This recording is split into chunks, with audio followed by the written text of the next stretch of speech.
Varicose veins కి సరైన చికిత్స కోసం సంప్రదించండి ఎవిస్ హాస్పిటల్. నమస్తే రమగారు. నమస్తే జయ. రమగారు, జనరల్గా ఇప్పుడు మీరు మంచి చీర కట్టుకున్నారనుకోండి, ఎక్కడా అని అడుగుతా, మీరు పలానా షాప్ అని చెప్పగానే కొంచెం దగ్గరలో ఉన్నా లేదా ఏదైనా అకేషన్ ఉన్నా లేకపోయినా వెంటనే వెళ్ళిపోయి ఇలాంటిదే కొనేసుకోవాలి నచ్చితే, ఇదే కలర్ కానీ లేకపోతే వేరే కలర్ సేమ్ ప్యాటర్న్ అని ఉంటుంది.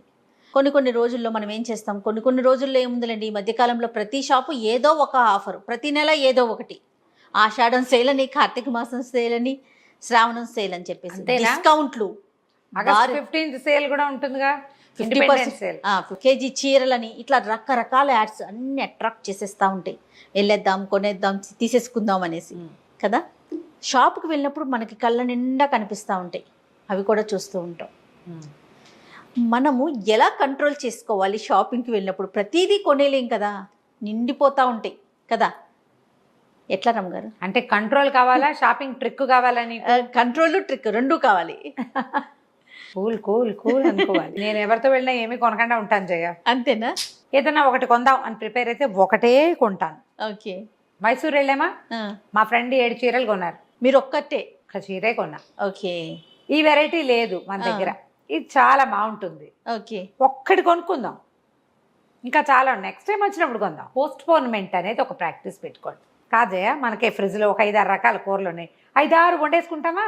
చాలా జాగ్రత్తగా వారం మొత్తానికి సర్దేస్తాం. ప్లాన్ ఎలా చేస్తాము? ముందు వాడిపోయే వాటిని ప్రయారిటైజ్ చేస్తాం, వాడిపోయే వాటిని ముందు, ఎక్కువ రోజులు ఉంటే బాగుండని వాటిని ముందు చేసేస్తాం, దుంపలు గింపలు చివరికి పెట్టుకుంటాం. అంతే. మళ్ళీ ఫ్రిడ్జ్ అంతా వెతికి ఓ క్యారెట్, ఓ 4 బీన్స్, ఓ ఆలు ఉంటే వాటితో బిర్యానీ చేసుకుంటాం. ప్రయారిటైజ్ చేస్తాం చూడు. అవునండి. అవునా? 3 పాల ప్యాకెట్లు ఉన్నాయి, ఇవాళది, నిన్నటిది, మొన్నటిది. ముందు ఏది వాడాలి? మొన్నటిది కదా, మొన్నటిది ముందు వాడేయాలి. డేట్లు చూసుకోవాలి. అంతే. వీటన్నిటిని మనం ప్రయారిటైజ్ ప్రకారము, డేట్ల ప్రకారము ప్లానింగ్తో చేస్తామా? షాపింగ్ కూడా ఎప్పుడు ప్లానింగ్ తోటే చేయాలి. అది టెంప్ట్ అయిపోయే విషయం కదా రమ్మగారు. టెంప్ట్ అయిపోయేది, కానీ నీకు టెంప్టేషన్ చెప్తున్నా కదా జయ, ఒక్కసారి ప్రయారిటీస్ మీదకి దృష్టి పోనిస్తే లైఫ్ చాలా బాగుంటుంది. మీరు గ్రహించండి, గమనించండి దీన్ని. ప్రయారిటైజ్గా ఉంటాం మనం జనరల్గా.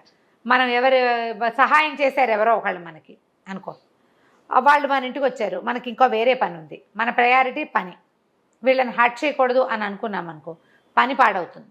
వీళ్ళు ఎవ్రీ టైము సాటిస్ఫై చేస్తున్నా అలాగే ఉంటుంది. అది చక్కగా చెప్పటం, ఇలా ఉంది సమస్య, లేకపోతే నేను మీ దగ్గరే ఉండేదాన్ని అని చెప్తాం కదా. అవును కదా. అక్కడికి వెళ్ళాలంటే వీళ్ళకి ఏం చెప్పాలి? వీళ్ళు వచ్చారు, ఎందుకు వచ్చారు మీరు అని అడగాం, ఏమంటాము? ఇలా వచ్చింది, మీరంటే నాకు ఎంతో ప్రీతి, మీరు ఎప్పుడు వచ్చినా మీతో స్పెండ్ చేయాలని ఉంటుంది, ఏంటో ఇలా వచ్చేసిందని 2-3 సార్లు ముద్దుగా మాట్లాడి మర్యాదగా వెళ్ళిపోతామా? వెళ్ళిపోతాం కదా. అదే పని మనం షాపింగ్లో పెట్టుకోవాలి. మీ బుద్ధిని అలా అలవర్చుకోండి. దానివల్ల మీకు చాలా విషయాల్లో, హేస్టీగా నిర్ణయాలు తీసుకునే విషయంలో కానీ, షాపింగ్లు కానీ, వస్తువులు పాడవటం కానీ, డబ్బు వేస్టేజ్ కానీ, ట్రిప్స్లో కానీ, ఎవరికైనా ఇచ్చిపుచ్చుకోవటాల్లో కానీ, పెట్టుపోతల్లో కానీ, ఈ ప్లాను ఎప్పుడు వర్కౌట్ అవుతుంది. షాపింగ్కి వెళ్ళాం, ఓ 100 చూసాం, లేనిది ఒకటి కొందాం అనుకోండి, మనకి లేని రంగు, మనకి లేని ప్యాటర్ను, మనకి లేని, అంతే. ఇదోటి కొనుక్కుందాం అనుకోవద్దు. మీరు సంవత్సరానికి ఇన్ని బట్టలు కొనుక్కోవడానికి 1 డజన్ చీరలు, కట్టుడు చీరలు లేవని కొనుక్కుంటారు చాలామంది. ఒక 6-8 కొందలుచుకున్నావు అనుకో, 8తో పాటు ఇంకో 2-10 కొనుక్కోవచ్చు. నువ్వు 1 కొనడానికి వెళ్ళి 4 కొనొచ్చునా? చేయకొంది కదా. ఒక్క పెరుగన్న ఒక్క ముద్ద ఎక్కువైతే తింటావు, 4 తింటావా? ఏ మరి వామిటింగ్ చేసుకుంటాం అనుకుంటాం. ఇక్కడ కూడా అలాగే ఆ ట్రిక్ ఫాలో అవ్వాలి. ఇది పెట్టుకోవాలి మనసులో మనం. నేను ఏమంటారు దాన్ని, బనానా పిచ్ హ్యాండ్లూమ్ శారీ తెచ్చుకున్నా. ఈసారి అది కట్టినప్పుడు ఇది మైసూర్ చీర అని చెప్తా నీకు. చెప్పండి. నేను ఆ ఒక్కటే ఎందుకు కొన్నానో అప్పుడు అర్థమవుతుంది నీకు. ఖరీదు పెట్టాం, రేర్ వెరైటీ, మన దగ్గర అస్సలు లేదు, మన వైపు అస్సలు దొరకదు. ఇలా పెట్టుకోవాలి, అప్పుడు కొంచెం షాపింగ్ ఎప్పుడు కంట్రోల్ అవుతుంది. ఆన్లైన్ షాపింగ్లు వచ్చినాయి ఇప్పుడు. ఆన్లైన్ కొనుక్కునేటప్పుడు ఒకటే ప్యాటర్న్ 3 రంగులు కొనం కదా, అసలు వేరు ప్యాటర్న్స్ కొంటాం. అంత ప్యాటర్న్ మనకి సెట్ అవుతుందా, సూట్ అవుతుందా లేదా. పిల్లలకి బట్టలు కొనేటప్పుడు కూడా అంతే, ఒకటే రకం 10 కొనేసుకోకూడదు. రకాలు చాలా రంగులు, 6 రంగులు బాగున్నాయి, ఇంట్లో వేసుకుంటారంటే 2 కొనుక్కోవచ్చు. 6 కొనుక్కుంటే ఒకేసారి పొట్టైపోతాయి కదా 6 జతలు. అవును, ఆలోచించాలిగా ఖచ్చితంగా. కానీ నేను అనుకుంటా జయ, ఇలాంటివి అసలు చెప్పక్కర్లేదేమో. ఎవరికి వాళ్ళకి కంట్రోల్ ఉంటుందంటారా? ప్లాన్ ఇవాళ రేపు ఉంటుంది ప్రతి వాళ్ళకి కూడా. ప్లాన్ లేకుండా కొనేవాళ్ళు చాలా కొద్దిమంది, వాళ్ళు ఇంపల్సివ్గా చేసేస్తారు. ఏదో ఒకటి చేసేసేయాలని ఆత్రం కొద్ది. అవునవును. అది ఆత్రము, వాళ్ళకి సెల్ఫ్ కంట్రోల్ ఉంటే కానీ పోదు. ఇప్పుడు ఆన్లైన్ కొనుక్కుంటాం, కొన్ని సైట్స్లో 3 జతలు కొనుక్కుంటే ఒక రేటు, 5 జతలు కొనుక్కుంటే ఒక రేటు పెడతారు. 5 జతలు కొనేసుకున్నాం అనుకో, ఎప్పుడు కూడా రిటర్న్ పాలసీ ఎలా ఉందో మొదట చూసుకోవాలి. చాలామంది చూస్తారు. ఏమైనా కూపన్స్ ఉన్నాయో చూసుకోవాలి, ఇంకా ఎక్స్ట్రా డిస్కౌంట్స్ ఏమైనా వస్తాయేమో చూసుకోవాలి, మనం క్రెడిట్ కార్డుతో కొంటే ఏమొస్తాయో చూసుకోవాలి. ఇవి ఏంటంటే ఆన్లైన్ షాపింగ్ ట్రిక్స్. ఆ చేస్తూ ఉంటే మనకి బాగా తెలుస్తుంది. చేస్తూ ఉంటే ఒక 6 8 ఒకేసారి ఆర్డర్ చేసేసి చాలా బాగున్నా ఉంచుకుని 4 రిటర్న్ చేసేయచ్చు. 6 కొనటం వల్ల మనకి రేట్ తగ్గుతుంది కదా. 4 రిటర్న్ చేసినా అదే డబ్బుల్లో మనకి మనం మెల్లిగా కొనుక్కోవచ్చు. ఆ డబ్బులు వాడి దగ్గర ఉంటాయి. అవే అక్కడి నుంచి రిలయబుల్ సైట్స్లోకే వెళ్ళండి, కొత్త వాటిలలోకి వెళ్ళొద్దు. ప్రతి చోట కొనేసుకోకూడదు. ఎక్కువ డిస్కౌంట్స్ కూడా మొగ్గు చూపొద్దు. అంటే డిస్కౌంట్స్లో చూడండి, అవి ఏంటంటే ప్రాచుర్యంలో ఉన్న బ్రాండ్స్. ఆన్లైన్ అయితే ఓకే, నేను అనేది ఆఫ్లైన్లో మామూలుగా మనం షాపులకు వెళ్ళేటప్పుడు. ఆఫ్లైన్లో డిస్కౌంట్ అంటే ఖచ్చితంగా చిలులో తూట్లో ఏవో ఉంటాయి. అప్పుడప్పుడు ఏ క్లియరెన్స్ సేల్లో కళ్ళు బాగా పెట్టుకుని మీ పక్కన టైం పెట్టుకుని మీ పక్కన ఒకటి బాగా చూసేవాళ్ళు కొంతమందికి ఉంటాయి కళ్ళు. మేము ఒక జత దుద్దులు చేయించారు మా ఫ్రెండ్ ఎవరో, చేయించి ఎవరికైనా ఇచ్చేస్తాను, ఇవి నాకు సెట్ అవ్వలేదు అన్నారు.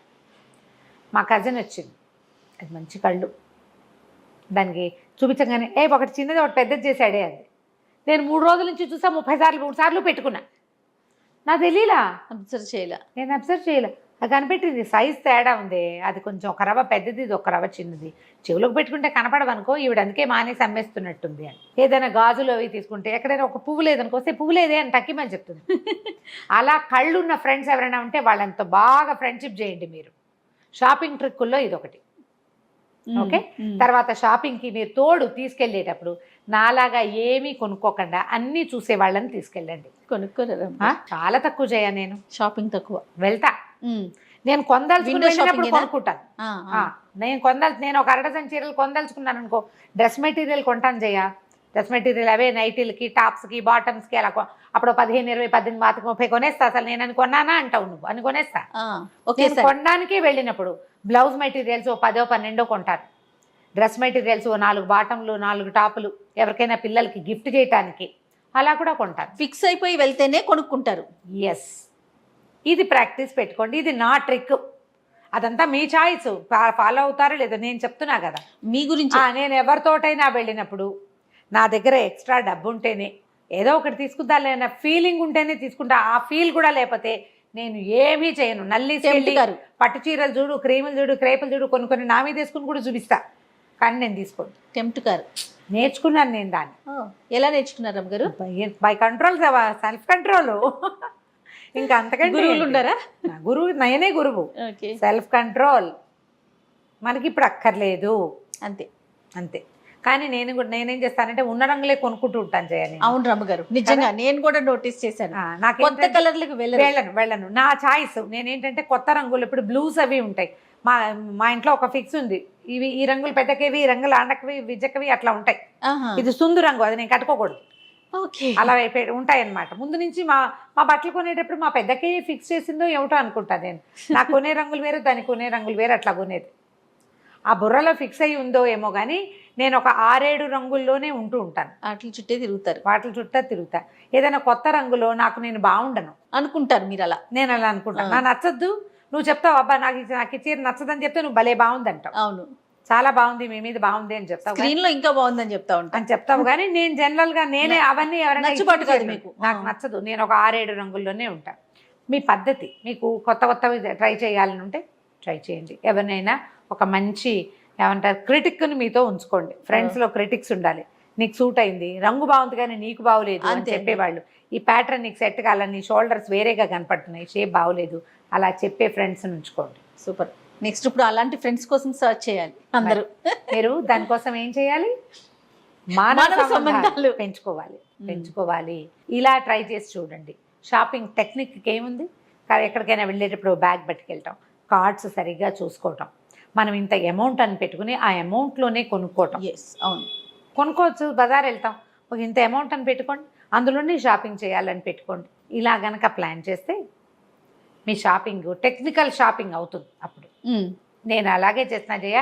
ఇప్పటికీ నేను 6 ఏళ్ళ నుంచి నన్ను ఎన్ని చీరల్లోనో చూశారు జనం. అవును, అవునా? అవును. కొన్ని ఎక్కువ భాగం నావి, తక్కువ భాగం మా అక్కయ్యలవి అయినప్పటికీ నేను ఏదైనా చీర కొన్నా వైజ్గా కొంటాను. తెలివి తక్కువగా చేసే షాపింగ్లు నేను కొంచెం తక్కువే చేస్తాను. క్లారిటీతో చేసుకుంటారు. క్లారిటీ ఇక ఆన్ స్క్రీన్కి వచ్చాక చూసి చేసుకోవాల్సిన పరిస్థితి. ఇప్పుడు ఇవి కొనకూడదు, ఈ రకమైన కాంబినేషన్స్ కొనకూడదు, అలా తెలుస్తుంది కదా. అవును. అంతే. రైట్. థ్యాంక్ యూ రామ్ గారు. నమస్తే. నమస్తే చెయ్యి.